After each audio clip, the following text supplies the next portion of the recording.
కరు hello friends, నేను ఇప్పుడు కొన్ని సాహసాలు చేయబోతున్నాను.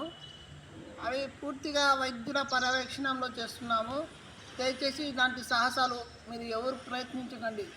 నేను ఇదివరకే 2 సంవత్సరాల క్రితం ట్రైనింగ్ తీసుకుని ఉన్నాను. అందుకని ఎవరు కూడా ఈ సాహసాలను దయచేసి డాక్టర్ పర్యవేక్షణలోనే చేయాల్సిందిగా నేను కోరుకుంటున్నాను. అందరికీ నమస్కారం.